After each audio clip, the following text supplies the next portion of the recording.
Hey everyone, कैसे हैं आप सभी। Welcome back to career in action, लगन आपकी एडवाइस हमारी। This is Shilpa Saroj and NCL mining सजा सर्वेयर के जीके कैप्सूल 6 क्लास में आप सभी का बहुत बहुत स्वागत है। सो आज का जो टॉपिक है वो क्या रहेगा, इंडियन डेमोक्रेसी। तो इंडियन डेमोक्रेसी देखो जो है छोटा सा टॉपिक है, ठीक है। इसमें जितने एमसीक्यूज हो सकते हैं वो हम इस वीडियो में जो है कवर कर लेंगे और देख लेंगे क्या क्या इससे क्वेश्चन आ सकते हैं। अगर इंडियन डेमोक्रेसी से क्वेश्चन आता है तो टॉपिक में तो दिया हुआ है, तो बेसिकली हमको उस हिसाब से चलना है, ठीक है। तो यहाँ पे देखो स्टार्ट करते हैं बिना देरी करते हुए। चैनल पर नए हो तो फटाफट जो है चैनल को लाइक कर दीजिए, शेयर कर दीजिए, सब्सक्राइब करना ना भूलें, सब्सक्राइब कर दीजिए, बेल आइकन दबा दीजिए ताकि आपको नोटिफिकेशन फर्दर मिलते रहे। ओके, वीडियो अच्छी लगती हो तो एक लाइक कर दीजिएगा और ज़्यादा से ज़्यादा शेयर कर दीजिएगा ताकि वो लोग भी देख पाए जो वाकई में इसकी तैयारी कर रहे हैं। ओके, तो फिर बिना देरी करते हुए स्टार्ट करते हैं वीडियो को। Expected MCQs on Indian democracies. Okay, चलो पहला question, the minimum age to qualify for election to the Lok Sabha is. अब देखो यहाँ पे क्वेश्चन में कह रहा है कि लोकसभा तो आप लोग सभी जानते हो ना, तो यहाँ पे कह रहा है कि जैसे लोकसभा का इलेक्शन होता है तो आपका कितना एज क्वालिफाई करने के लिए उसका होना चाहिए, मिनिमम एज कितना होना चाहिए कि आप लोकसभा का जो इलेक्शन है उसको लड़ सको। 15 साल, 35 साल, 25 साल या फिर 45 साल। तो याद रखिएगा 25 साल है, ठीक है। कितना? 25 साल से अगर आपका मिनिमम, मतलब मिनिमम बोल रहा है कि मिनिमम से मिनिमम आपका 25 साल होना चाहिए। उससे कम होगा तो आप नहीं खड़े हो पाओगे लोकसभा के इलेक्शन में। तो यानी कि 25 साल तो कम से कम होना ही चाहिए, उसके ऊपर भी चलेगा, लेकिन मिनिमम एज है ये क्वालिफाई करने के लिए लोकसभा का इलेक्शन। ओके, याद रखिएगा इसको। लोकसभा, राज्यसभा ध्यान में रखिएगा, ये सबसे काफी क्वेश्चन आएगा। लोकसभा, पार्लियामेंट, सुप्रीम कोर्ट, है ना, तो ये सब हाई कोर्ट के जज, तो ये सबसे इर्द गिर्द जो है इसी के आसपास घूमता है इंडियन डेमोक्रेसी की जब हम बात करते हैं। ओके, तो ये याद रखिएगा। आगे बढ़ते हैं, क्वेश्चन नंबर 2 हमारा कहता है the member of the panchayat are. कहता है जो मेंबर्स हैं पंचायत के वो कैसे नॉमिनेट होते हैं। Nominated by local self government minister of the state, nominated by the block development organisation, the electorate of the respective territorial constituencies, या फिर nominated by the district officer. देखो इसका राइट आंसर क्या हो जाएगा, the electorate of the respective territorial constituency. जो पंचायत के members होते हैं ना, वो किनके द्वारा नॉमिनेट किए जाएंगे। तो देखो जो मतदाता है, जो मतलब जो संबंधित जो कॉन्स्टिट्यूएंसीज होंगी, ठीक है, उनके जो मतदाता होंगे उनके द्वारा जो है इनको चयनित किया जाता है जो मेंबर्स होंगे पंचायत के, ठीक है। याद रखिएगा इसको, ब्लॉक डेवलपमेंट ऑफिसर के द्वारा नहीं होता, लोकल सेल्फ गवर्नमेंट मिनिस्टर के द्वारा भी नहीं होता, ना ही डिस्ट्रिक्ट ऑफिसर के द्वारा होता है। इसको याद रखिएगा। आगे बढ़ते हैं, क्वेश्चन नंबर 3 देखो। क्वेश्चन नंबर 3 है the member of Rajya Sabha are elected by. अब कहता है कि जो मेंबर है राज्यसभा के वो कैसे इलेक्ट होते हैं। Elected member of legislative council, elected member of legislative assembly, the people, या फिर लोकसभा। तो जो राज्यसभा के मेंबर्स होते हैं वो चयनित किए जाते हैं, इलेक्ट किए जाते हैं किनके द्वारा। देखो लेजिस्लेटिव काउंसिल मतलब होता है विधान परिषद, ठीक है, विधान परिषद को बोलते हैं। ओके, और लेजिस्लेटिव असेंबली मतलब होता है विधान सभा, ठीक है।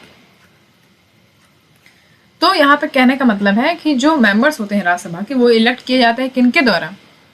तो याद रखिएगा इसका आंसर क्या हो जाएगा आपका, इसका राइट आंसर हो जाएगा आपका B, elected member of the legislative assembly. जब राज्यसभा की बात हो तो ये मेंबर्स जो है इलेक्ट होते हैं विधानसभा के द्वारा, ठीक है, इनके द्वारा जो है मेंबर्स इलेक्ट किए जाते हैं। तो याद रखिएगा ये इंपॉर्टेंट है। लेजिस्लेटिव काउंसिल मत लगा दीजिएगा, ठीक है। लेजिस्लेटिव असेंबली याद रखिएगा, लेजिस्लेटिव इतना याद रखना है बस आपको। ओके, चलो आगे बढ़ जाते हैं। क्वेश्चन नंबर 4 देखो, which is the largest democracy in the world.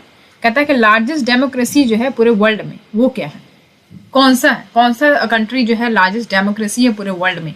तो याद रखिएगा United state, India, Indonesia, Brazil. तो भैया हमारा देश ही है इंडिया। इंडिया जो है लार्जेस्ट डेमोक्रेसी पूरे वर्ल्ड में है, ठीक है। डेमोक्रेसी मतलब ये होता है लोकतांत्रिक, ठीक है, लोकतांत्रिक देश मतलब जो बहुत ज्यादा बड़ा हो, मतलब जनता के द्वारा जो देश चलाया जाए, शासन किया जाए, तो उसको हम बोलेंगे डेमोक्रेसी। तो बेसिकली यहाँ पे भारत में तो ऐसा ही होता है, ठीक है। तो जनता जो चयन करती है मिनिस्टर्स को, वो जो है बनते हैं प्राइम मिनिस्टर, तो इस हिसाब से होता है। तो इंडिया जो है लार्जेस्ट डेमोक्रेसी हो जाएगा पूरे वर्ल्ड में, ठीक है। रिपब्लिक ऑफ इंडिया ये मतलब कहाँ का कंट्री है, साउथ एशिया में कंट्री है, और ये 7th लार्जेस्ट कंट्री है पूरे वर्ल्ड में। अगर in the terms of area की बात करें, क्षेत्र की बात करें तो 7वें नंबर पे आ जाएगा, और पॉपुलेशन की बात करें तो 2nd नंबर पे आ जाएगा, ठीक है। पॉपुलेशन में 2nd नंबर पे आ जाएगा, पहला जो है चाइना है, ठीक है। और डेमोक्रेसी की बात करें तो लार्जेस्ट डेमोक्रेसी पूरे वर्ल्ड में भारत ही है। तो इसको याद रखिएगा इतना। आगे बढ़ते हैं, क्वेश्चन नंबर 5 देखो।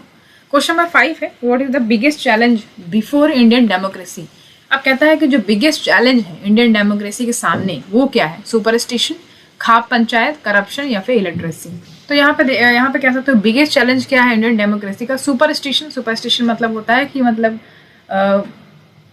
कुछ नहीं, बस खाली लक पे बिलीव करना है ना, डर है कि हाँ चलो ठीक है जो होगा देखा जाएगा। तो खाप पंचायत एक है, और एक करप्शन है, और इलिटरेसी है। तो ये सब तो जानते ही हो आप। तो बिगेस्ट चैलेंज जो है हमारे देश में इंडियन डेमोक्रेसी की बात करें तो करप्शन। ठीक है, करप्शन नहीं हटेगा तो कुछ भी नहीं होने वाला, सीधी सी बात है। तो बिगेस्ट चैलेंज याद रखिएगा क्या है इंडियन डेमोक्रेसी के सामने? करप्शन। ओके, चलो क्वेश्चन नंबर 6 देखो। Who is responsible for conducting election in A fearless atmosphere?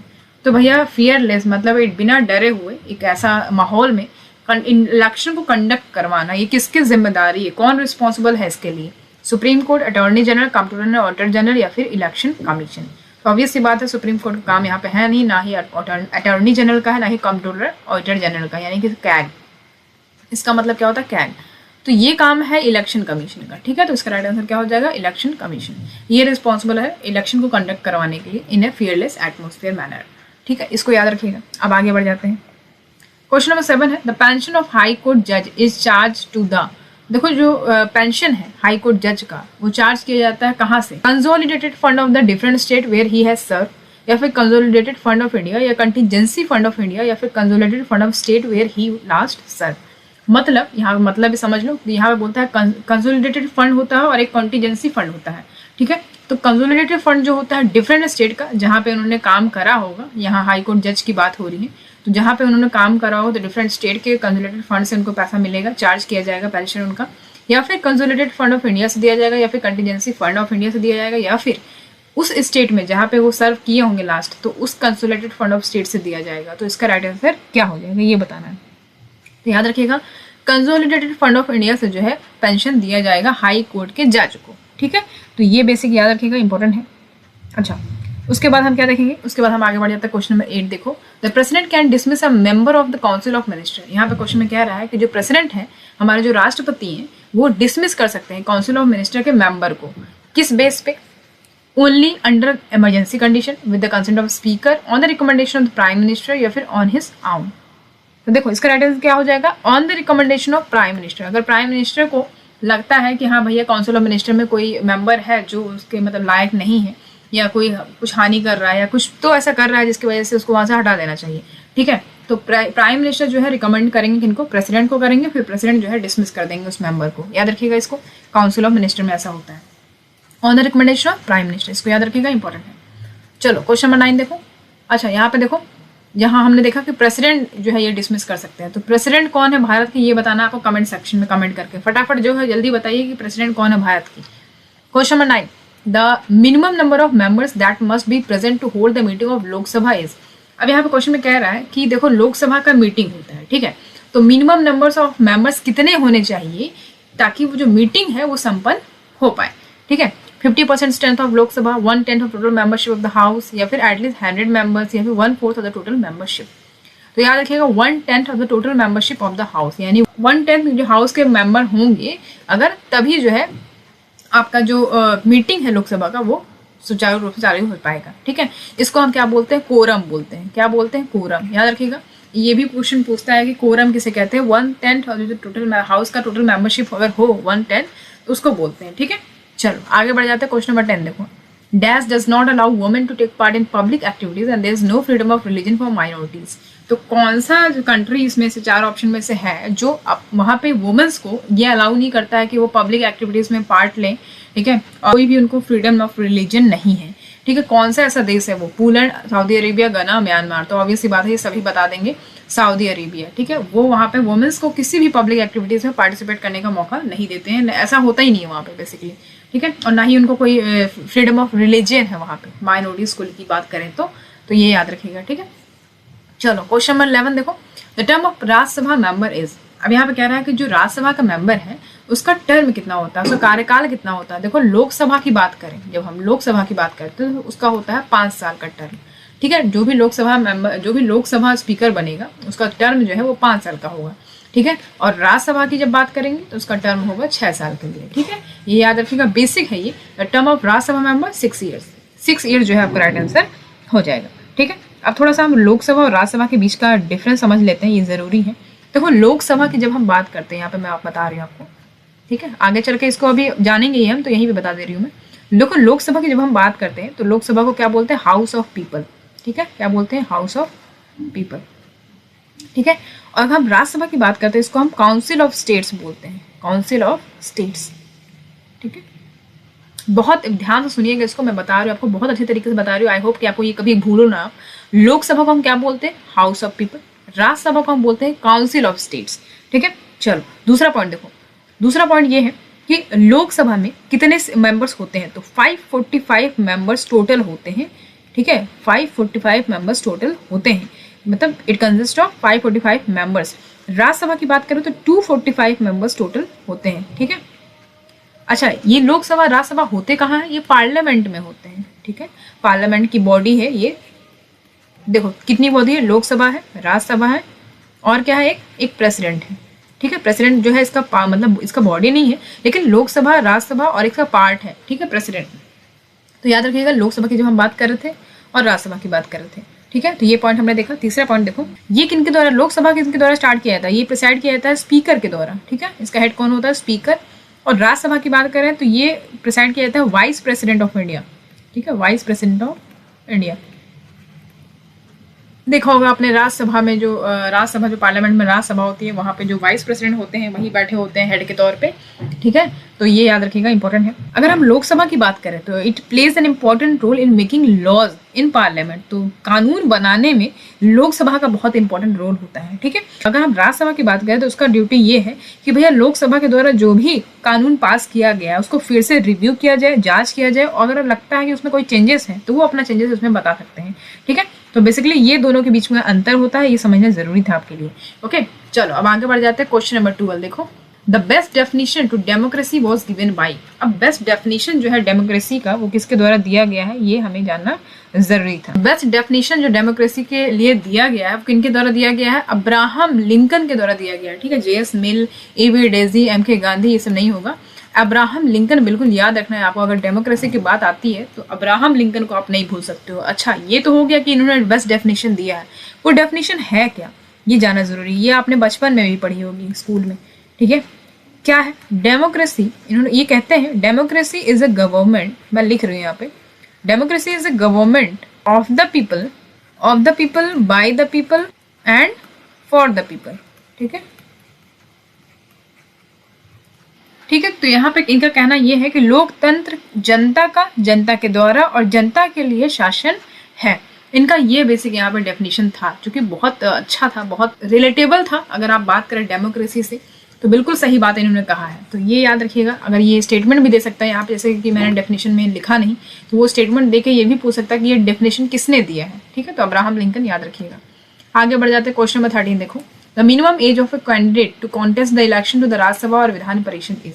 अब जैसे कि हमने ऊपर देखा लोकसभा का मिनिमम एज जो है, अगर हमें इलेक्ट करना, हमें इलेक्शन के लिए खड़े होना है लोकसभा में, तो हमने कितना बताया था, 25 साल तो मिनिमम आपका होना चाहिए। ये तो लोकसभा का हो गया, लेकिन यहाँ पे क्वेश्चन में राज्यसभा के बारे में पूछ रहा है ना। मिनिमम एज जो कैंडिडेट का होना चाहिए कि आप कॉन्टेस्ट करोगे इलेक्शन में राज्यसभा का या फिर विधान परिषद में, तो कितना होना चाहिए, 25 साल, 30 साल, 35 या फिर 40। तो याद रखिएगा आपका जो एज है वो 30 साल होना चाहिए, ठीक है। कितना, 30 साल, ओके। कितना होना चाहिए, 30 साल होना चाहिए। तो राइट आंसर आपका 30 साल हो जाएगा। 25 याद रखिएगा लोकसभा के लिए है और 30 जो है आपका राज्यसभा के लिए है, ठीक है।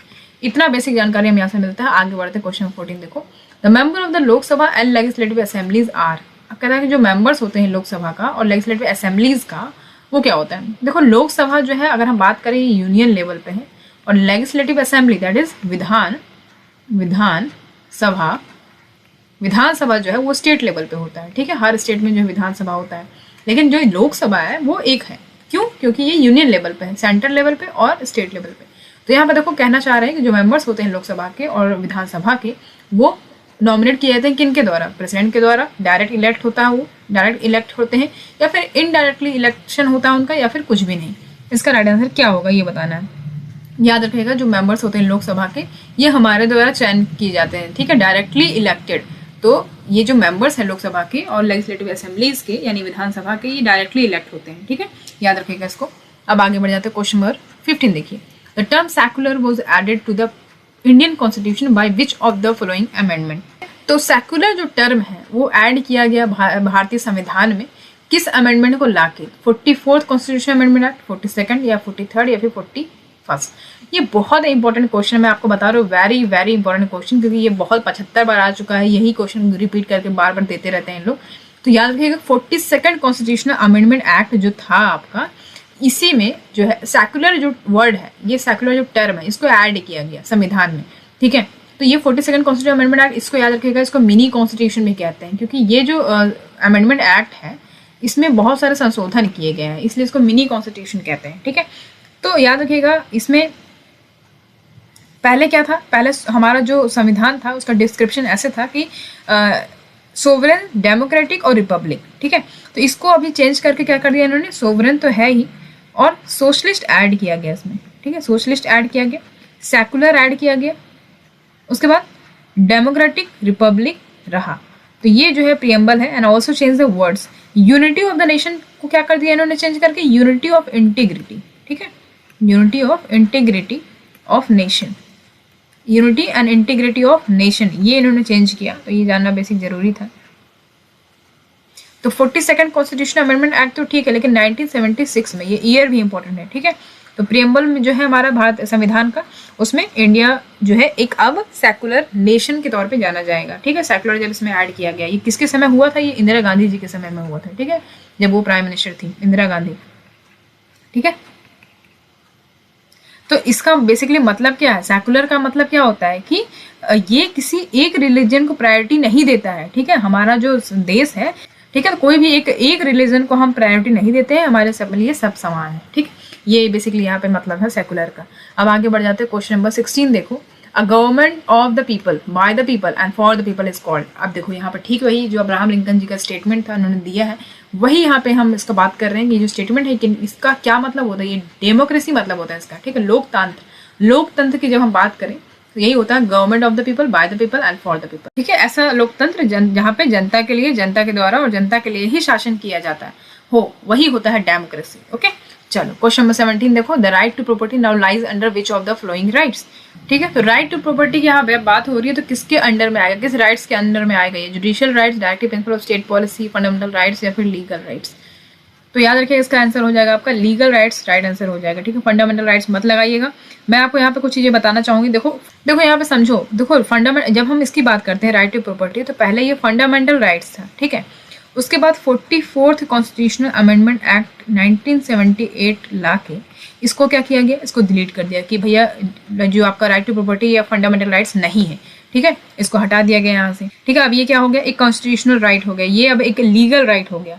तो राइट टू प्रॉपर्टी की अगर बात करें तो कौन से आर्टिकल के अंतर्गत आएगा ये, तो आर्टिकल 300A के अंतर्गत जो है अब इसको मान कर दिया गया, ठीक है। ये इंट्रोड्यूस किया गया था कॉन्स्टिट्यूशन में 1978 में, जिसमें no person shall be deprive of his property save by the authority of law.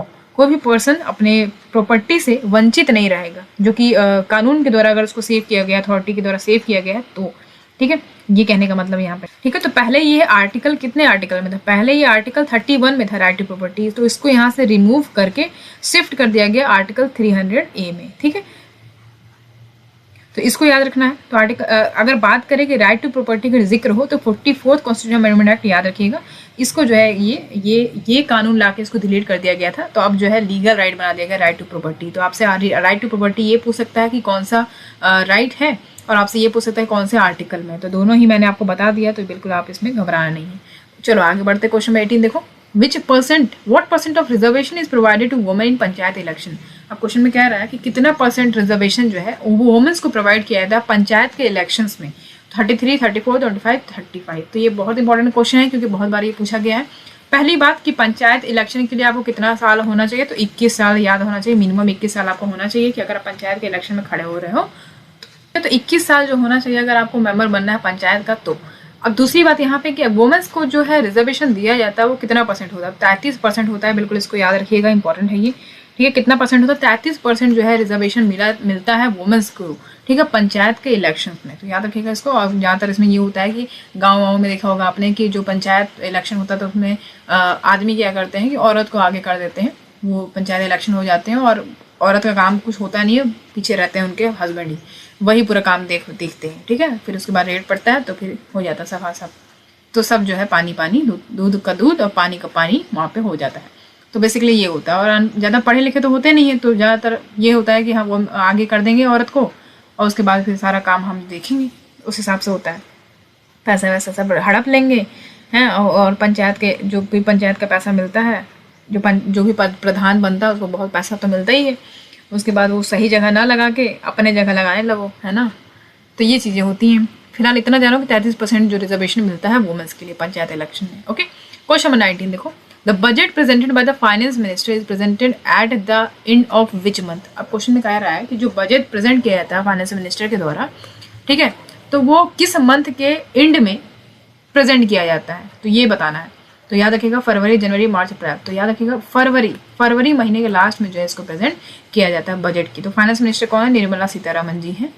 Nirmala Sitharaman जी हैं फाइनेंस मिनिस्टर हमारी, ठीक है। तो फरवरी मंथ के लास्ट एंड में जो है बजट को पेश किया जाता है, ठीक है। और यहाँ पे देखो 1 अप्रैल से लेकर 31 मार्च तक फाइनेंशियल ईयर होता है भारत का, ठीक है। ये रिप्रेजेंट करता है फाइनेंशियल ईयर। तो क्वेश्चन में अगर आपसे ये पूछे कि फाइनेंशियल ईयर बताओ कहाँ से कितने डेट तक कितने के बीच में जो है फाइनेंशियल ईयर होता है भारत का, तो 1 अप्रैल से 31 मार्च बताना है आपको। ओके, चलो इतना समझ में आया। आगे बढ़ते क्वेश्चन नंबर 20 देखो।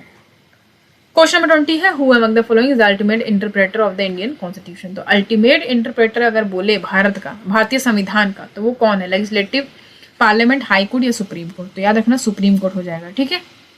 कौन हो जाएगा? सुप्रीम कोर्ट, ठीक है, सुप्रीम कोर्ट। यहाँ पे जो क्वेश्चन लिखा अल्टीमेट इंटरप्रेटर, इसके जगह पे आप गार्जियन भी लिख सकते हो। कभी कभी ऐसे भी क्वेश्चन पूछते हैं कि who is known as the guardian of the constitution. तो गार्जियन ऑफ द कॉन्स्टिट्यूशन अगर बोले, है ना, तो मान लो यहाँ पे सुप्रीम कोर्ट ना देखे, यहाँ पे जुडिशियरी लिखा हो, तब भी आप समझ जाना कि यही है, सुप्रीम कोर्ट की बात हो रही है, ठीक है। क्योंकि इसके पास ये पावर होता है कि वो इंडियन कॉन्स्टिट्यूशन को इंटरप्रेट कर सके, ठीक है। ये याद रखिएगा, इंपॉर्टेंट है। आगे बढ़ते हैं क्वेश्चन नंबर 21।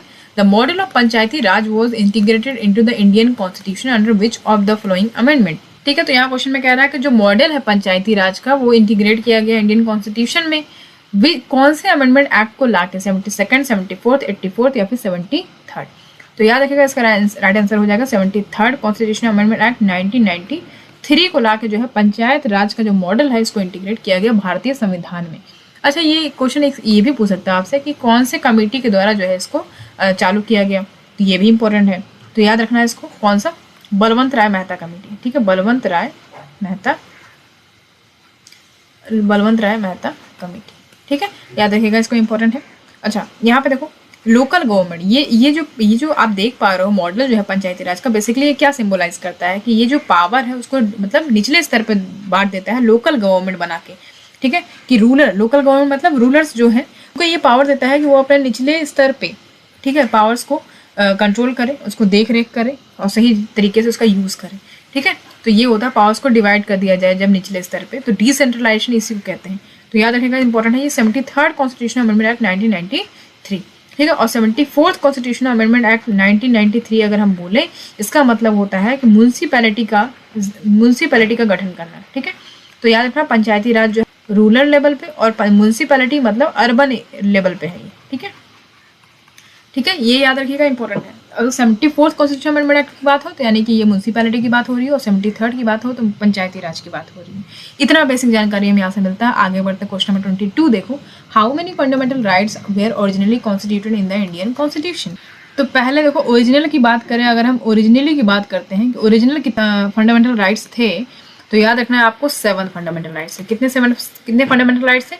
ओरिजिनल, जब यहाँ पे ओरिजिनल लिखा हुआ है, originally constituted in the Indian constitution, तब आपको 7th लगाना है। अगर आपसे नॉर्मल पूछता है कि हाँ भाई कितने फंडामेंटल राइट्स हैं हमारे भारतीय संविधान में, तब आप 6 लगाओगे, ठीक है। अगर वैसे पूछ रहा है, ओरिजिनली बोल रहा है, तो 7th लगाओगे, ठीक है, इतना याद रखना। अच्छा, यहाँ पे देखो एक आपका फंडामेंटल राइट्स, अभी हमने ऊपर बताया कि आपका जो राइट टू प्रॉपर्टी है, ठीक है, राइट टू प्रॉपर्टी जो है, तो याद रखना आर्टिकल 31 में जो आपका राइट टू प्रॉपर्टी था उसको शिफ्ट करके वहाँ से डिलीट कर दिया गया और शिफ्ट कर दिया गया 300A में आर्टिकल के।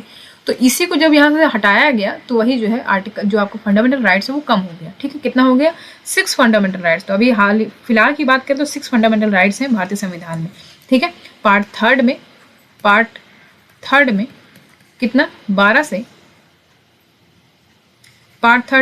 35 जो है आपका फंडामेंटल राइट्स है। 6 फंडामेंटल राइट्स प्रोवाइड किए गए हैं एवरी सिटीजन को, ओके, ये याद रखिएगा। और 44th कॉन्स्टिट्यूशनल अमेंडमेंट एक्ट 1978 को लाके जो है राइट टू प्रॉपर्टी को रिमूव किया गया और उसको बना दिया गया लीगल राइट 300A में है अब ये, ओके। याद रखिएगा, उसका इंपॉर्टेंट है। आगे बढ़ते क्वेश्चन नंबर 23 देखो, which of the following states was the first to adopt Panchayati Raj. ऐसा कौन सा स्टेट है पहला जिसने पंचायती राज को अडॉप्ट किया है? तो ये तो मैंने बहुत बार बताया आपको, बहुत बार बताया, फिर से यहाँ क्वेश्चन में आ गया है। केरला, राजस्थान, गुजरात या फिर पंजाब।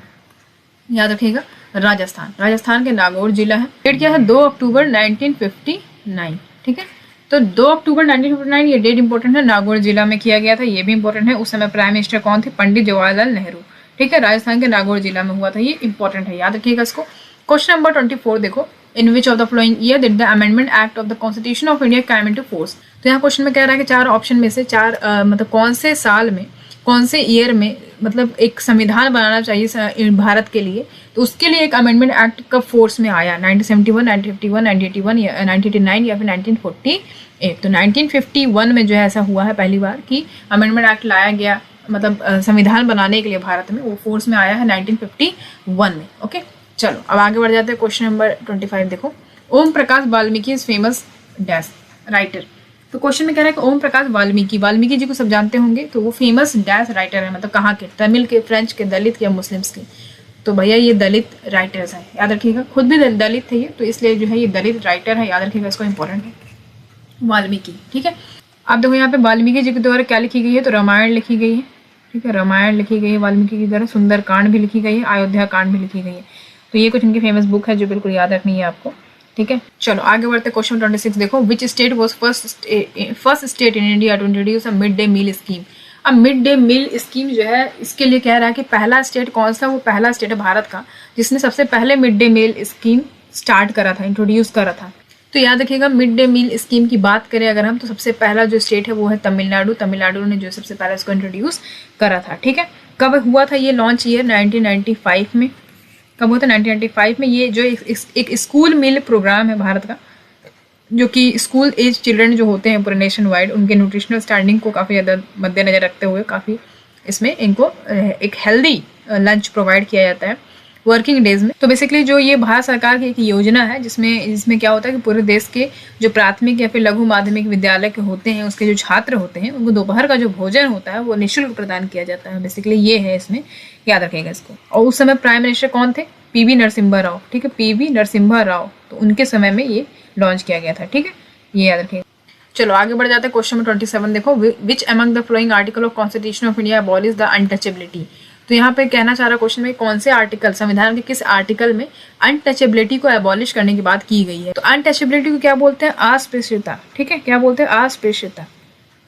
तो मतलब छुआछूत, बेसिकली छुआछूत होता है कि अनटचेबल्स जानते हो ना, या उनको छू नहीं सकते या उनका दिया हुआ पानी नहीं पी सकते। तो ये चीज़ें जो होती है उसको हटाने की बात की है, एबॉलिश की बात की गई है। तो किस आर्टिकल में ये है? बहुत इंपॉर्टेंट क्वेश्चन है, ये बहुत बार आता है, याद रखिएगा। आर्टिकल 17 में है।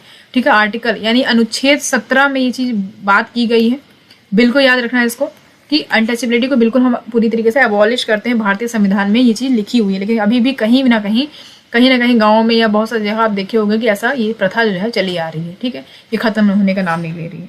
बहुत कम हुआ है, लेकिन मैं ये नहीं कहूँगी पूरी तरीके से कंप्लीट खत्म हो गया है, लेकिन हाँ अभी भी है ये। ओके, आगे बढ़ते हैं। क्वेश्चन नंबर 28 देखो, the concept of judicial review in India is adopted from the constitution of which country. तो क्वेश्चन में कह रहा है कि जो जुडिशियल रिव्यू है, ये जो कॉन्सेप्ट है, ये किस कंट्री से लिया गया है? ठीक है, बेसिकली ये कहना चाह रहा है। तो किस कंट्री से लिया गया है, इसका आंसर आपको बताना। तो देखो, यूएसए से लिया गया। कहाँ से? यूनाइटेड स्टेट ऑफ अमेरिका से लिया गया है। अब ये जुडिशियल रिव्यू का है क्या मतलब? तो जुडिशियल रिव्यू का मतलब ये होता है कि देखो, ये कोर्ट के पास ये पावर रहता है, कॉन्स्टिट्यूशनल पावर उनके पास होता है कि अगर कोई मतलब अगर कोई गवर्नमेंट का ऑर्गन है और वो कोई काम ऐसा करता है जो अनकॉन्स्टिट्यूशनल है, ठीक है, अगर मान लो किसी भी तरीके से जो संविधान का बेसिक प्रिंसिपल्स है, बेसिक ढांचा जो है, उसको अगर उसका उल्लंघन करता है या किसी भी तरीके से उसको हार्म करता है, तो उसको नल एंड वॉइड घोषित कर दिया जाएगा। तो बेसिकली जुडिशियल रिव्यू का मेन यही काम है। तो ये कॉन्सेप्ट जो है ये यूनाइटेड स्टेट ऑफ अमेरिका से लिया गया है। ठीक है, इसको याद रखिएगा, इंपॉर्टेंट है। अब आगे बढ़ जाते हैं। क्वेश्चन नंबर 29 देखो, which of the flowing article prohibit the consumption of intoxicating drinks and drugs. अब ये देखो, आपके लिए बहुत अच्छा क्वेश्चन है ये। हाँ, तो भैया जो ड्रिंक्स करते हैं वो लोग के लिए तो अच्छा क्वेश्चन हो गया, तो इस तरीके से याद भी कर सकते हो, है ना। तो भारतीय संविधान में ये चीज़ बिल्कुल प्रोहिबिट है, मतलब निषेध है एक तरीके से कि हाँ भाई आप ये ड्रिंक्स ड्रग्स का सेवन नहीं कर सकते हैं। ठीक है, ये प्रोहिबिट किया गया है भारतीय संविधान में। तो किस आर्टिकल में ये चीज़ बताई गई है? आर्टिकल 43B, आर्टिकल 46, आर्टिकल 47 या फिर आर्टिकल 48।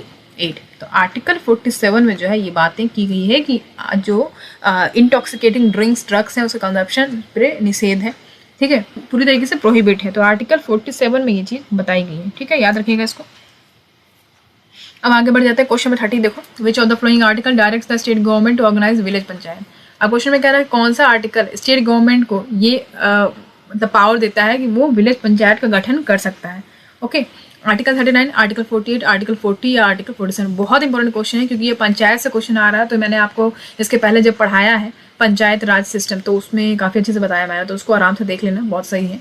तो यहाँ पे देखो, तो आर्टिकल 39, 40, आर्टिकल 40 जो है ना, आर्टिकल 40 तो इसमें जो है स्टेट के पास ये पावर होता है कि वो विलेज पंचायत को ऑर्गेनाइज कर सकता है, ठीक है। स्टेट गवर्नमेंट के पास ही तो पावर होगा ना कि हाँ भैया आप जो है विलेज पंचायत का गठन कर सकते हो। ये पावर स्टेट गवर्नमेंट जो देता है विलेज पंचायत को, ठीक है, ये याद रखिएगा आर्टिकल 40 में। ओके, ठीक है। क्वेश्चन नंबर 31 कहता है which of the following cases involve the large bench till date constituted by supreme court. तो क्वेश्चन में कह रहा है कि ऐसा कौन सा केस है जो अब तक का सबसे लार्जेस्ट बेंच रहा है, जो सुप्रीम कोर्ट के द्वारा कॉन्स्टिट्यूट किया गया था अब तक का जो है सबसे बड़ा बेंच बैठा है, वो कौन सा केस है? Keshavananda Bharati case, Golaknath case, Minerva Mills case या फिर बैंक नेशनलाइजेशन केस। तो याद रखिएगा केशवनंद भारती केस जो है सबसे बड़ा बेंच रहा है अब तक, 13 जजों का बेंच रहा है ये, सुप्रीम कोर्ट के द्वारा जो है कॉन्स्टिट्यूट किया गया था। ये अब तक का जो सबसे बड़ा केस है। कब हुआ था? डेट इंपॉर्टेंट है 1973 में, ये डेट बहुत ज़्यादा इंपॉर्टेंट, 1973। सेकंड लार्जेस्ट बेंच जो था वो था गोलकनाथ केस 1976 में हुआ जो, ठीक है। तो ये दोनों ही डेट इंपॉर्टेंट है, केशवनंद भारती केस 1973, गोलकनाथ केस 1976, ठीक है। तो याद रखिएगा इसको, केशवनंद भारती केस का जब पूछे तो 13 जजों की बेंच जो है इसमें बैठी गई थी, याद रखिएगा इसको, इंपॉर्टेंट है। ओके, चलो आगे बढ़ जाते हैं। क्वेश्चन नंबर 32 देखो, What is the which of the following has the power to transfer any case anywhere in India? अब क्वेश्चन में कह रहा है किसके पास ये पावर होता है कि वो कोई भी केस को कहीं भी पूरे भारत में कहीं भी ट्रांसफर कर सकता है। President, prime minister, supreme court या फिर पार्लियामेंट, किसके पास ये पावर होता है?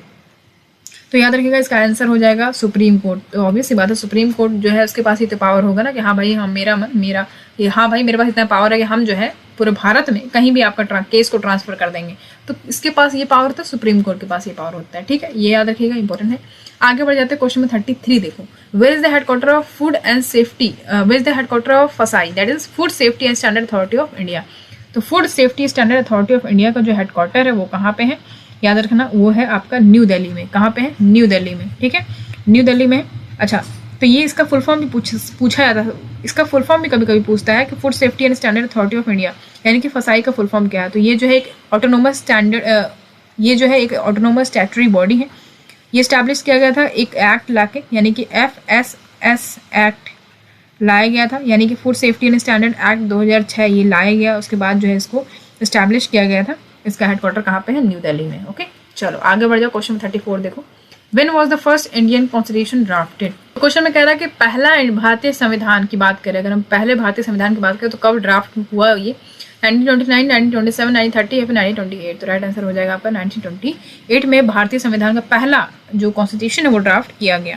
तो यहाँ पे जो आपका ऑल पार्टी कॉन्फ्रेंस था, तो कांग्रेस पार्टी यानी कि, तो इन्होंने अपॉइंट करा एक कमेटी, किनके अंडर में? पंडित मोतीलाल नेहरू, ठीक है, पंडित मोतीलाल नेहरू के अंडर में जो है इसको कमेटी को बैठाया, इन्होंने अपॉइंट करा और इन्होंने जो है स्वराज कॉन्स्टिट्यूशन को ड्राफ्ट तैयार करा, ठीक है।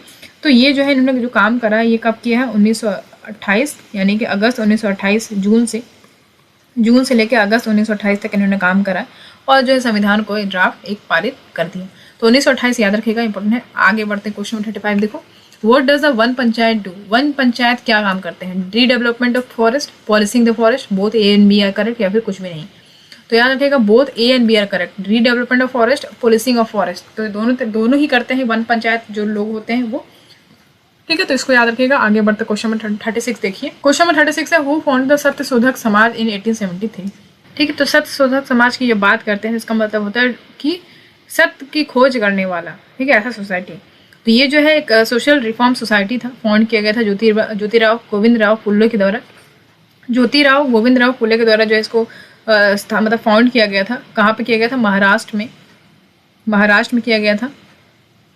कब किया गया था? 24 सितंबर 1873 में, ठीक है। तो बेसिकली ये एजुकेशन मिशन था ठीक है, और एक सोशल राइट था और पॉलिटिकल एक्सेस तो उन लोगों के लिए जो अंडर प्रिविलेज ग्रुप से बिलोंग करते हैं, यानी कि दलित लोग, वुमेन, पेशेंट, ये सब जो बहुत गरीब लोग थे और बहुत ज़्यादा अनटचेबल्स लोग जो थे महाराष्ट्र में, उन लोगों के लिए ये बहुत ज़्यादा आगे ये बढ़ के आए थे। ठीक है, इन्होंने काफ़ी ज़्यादा उनके हक के लिए लड़ाई करा था। तो याद रखिएगा सत्यशोधक समाज के फाउंडर कौन है? ज्योतिराव गोविंद राव फुले। ठीक है, इनको इनको और ज्योतिबा फुले भी बोला जाता था। ठीक है, याद रखिएगा इसको। अब आगे बढ़ जाते हैं क्वेश्चन नंबर 37। देखिए, when was Hindu marriage act पास? तो हिंदू मैरिज एक्ट जब बोले कि हिंदू मैरिज एक्ट कब पास हुआ, तो 1955, बिल्कुल याद रखना है, रट लो बिल्कुल। 1955 जो है इसमें जो है ये एक्ट पास किया गया। ओके, तो हिंदू मैरिज एक्ट जो है पास किया गया था 1955 में, किसके द्वारा? पार्लियामेंट ऑफ इंडिया के द्वारा। ठीक है, इसको याद रखिएगा, इंपॉर्टेंट है। आगे बढ़ जाते हैं क्वेश्चन में 38। देखो, dash pass the law that recognise SC and ST। SC मतलब होता है शेड्यूल कास्ट एंड ST मतलब होता है शेड्यूल ट्राइब्स। ठीक है, तो कौन सा एक्ट पास किया गया और कानून बना दिया गया जो जिनमें कौन कौन आते हैं? SC आते हैं और STs आते हैं। तो schedule caste prevention atrocities act 1989, the government of India act 1955, schedule tribes prevention atrocities act 2006 या फिर अनटचेबिलिटी ऑफेंस एक्ट ऑफ 1955। ठीक है, तो याद रखिएगा इसका राइट आंसर क्या हो जाएगा? Untouchability offence act of 1955। ठीक है, ये जो कानून है इसको लाया गया और इसमें एक कानून बनाया गया जिसमें SC STs लोग को रखा गया। ठीक है, तो ये याद रखिएगा, इंपॉर्टेंट है। अब यहाँ पे देखो, ये आप देख पा रहे हो अनटचेबिलिटी ऑफेंस एक्ट 1955, ये बिल्कुल याद रखना है। ठीक है, क्योंकि यही पहला एक्ट लाया गया था जिनको रिकॉग्नाइज किया गया SC STs को इसमें, तो ये याद रखिएगा। ठीक है, और अगर इनके ऊपर कोई अत्याचार वो होता है तो schedule caste prevention atrocities act 1989 पारित किया गया था। अगर शेड्यूल कास्ट लोगों के ऊपर कोई अत्याचार या कोई बहुत ज़्यादा हानि करता है, ठीक है, तो वो उस हिसाब से फिर इसको दंडित किया जाएगा इस एक्ट के अकॉर्डिंग। तो आपको ये जानना है कि अनटचेबिलिटी ऑफेंस एक्ट 1955 के अंतर्गत ये लॉ पास किया गया और इनको रिकॉग्नाइज किया गया as a STs, SC and STs। Okay, चलो इतना जानकारी मिलता है। अब आगे बढ़ते हैं क्वेश्चन नंबर 39। देखो, who wrote the book caste in India? Caste in India जो है ये बुक लिखी गई है किनके द्वारा? ठीक है, कास्ट इन इंडिया जो है ये बुक है, इसके ऑथर कौन है? याद रखिएगा, मजुमदार, गुरिये, हुटोन एंड रिस्ले। तो इसका राइट आंसर हो जाएगा हुटोन। इनका पूरा नाम क्या था? John Henry Hutton. ठीक है, जॉन हेनरी हुटोन, ये इनकी बुक है, लिखी गई थी। और caste in India their mechanism, genesis and development की अगर बात हो तो याद रखिएगा भीमराव अम्बेडकर, डॉक्टर भीमराव अम्बेडकर जी जो है इनके ऊपर ये बुक लिखे हैं। ठीक है, caste in India their mechanism, genesis and development. मैं तो कहूँगी कि आप इसको पढ़ो, बहुत अच्छा लगेगा आपको। एक मेंटेलिटी जो एक माइंड है ना वो ओपन होगा आपका, आपको समझ में आएगा कि कास्ट का ओरिजिन कहाँ से हुआ, एवोल्यूशन कैसे हुआ, तो ये चीज़ आपको समझ में आएगा। चलो आगे बढ़ता क्वेश्चन नंबर 40। देखो, Chipko movement was started to protect the dash. जो चिपको मूवमेंट है वो स्टार्ट किया गया था किनको प्रोटेक्ट करने के लिए? Neem tree cutting for medicinal use, banana tree plantation for mass production, to save the oak and rhododendron forest, या फिर palm tree use for oil. तो बेसिकली जो है ये नीम ट्री काटने के लिए नहीं यहाँ पे रोका गया था, ना ही बनाना ट्री को रोका गया था, ना ही पाम ट्री जो ऑयल के लिए यूज करते हैं उसके लिए। To save the oak and rhododendron forest. ठीक है, तो ओक ट्री और रोडेंड्रॉन फॉरेस्ट जो थे उनको सेव करने के लिए जो है चिपको मूवमेंट स्टार्ट किया गया था, उनको प्रोटेक्ट करने के लिए। ठीक है, अच्छा, इनके जो मेन लीडिंग रोल थे वो कौन थे? सुंदरलाल बहुगुणा। ठीक है, सुंदरलाल बहुगुणा जो है इनके मेन लीडिंग रोल थे। ओके, चिपको मूवमेंट के। तो इसको याद रखिएगा, चिपको मूवमेंट कब स्टार्ट हुआ? ठीक है, चिपको मूवमेंट कब स्टार्ट हुआ याद रखिएगा 1973 में। कहाँ पे हुआ था? ये उत्तराखंड के हिमालय रीजन में। ओके, याद रखिएगा इसको। फॉरेस्ट कंजर्वेशन मूवमेंट था भारत में, ये याद रखना इंपॉर्टेंट है। ठीक है, कहाँ पे हुआ, डेट क्या था, ये बिल्कुल याद रखना है। अब आगे बढ़ते हैं। देखो, तो हमारा जो है लास्ट 40 क्वेश्चन कंप्लीट हो गया है। इसका आंसर भी आपको यहाँ पे मिल जाएगा, आप वहाँ से देख सकते हो। फिलहाल कोशिश करना कि वीडियो देखने के बाद आप खुद से इसको सॉल्व करोगे तो एक तरीके से रिवीजन भी हो जाएगा। ठीक है, मेरा तो यही मानना है कि पहले तो आप वीडियो देख लो। ठीक है, मैंने ऐसा समझाया वो आप ध्यान में रखो। उसके बाद फिर जब आपको PDF मिल जाए टेलीग्राम पे तो आप उसको जो है खुद से टिक कर लीजिए। उसके बाद फिर आप आंसर मैच करना है कि अगर मान लो कोई गलत होता है तो आप वहाँ पर मैच कर सकते हो। ठीक है, मेरा मानोगे तो इस तरीके से रिविजन भी हो जाएगा और फिर आपको दोबारा पढ़ने की जरूरत भी नहीं पड़ेगी, है ना। तो चलो फिर आज के लिए इतना ही करते हैं, मिलते हैं आपसे अगली क्लास में। तब तक के लिए अपना ध्यान रखिए। Thank you so much for watching, see you at the next class.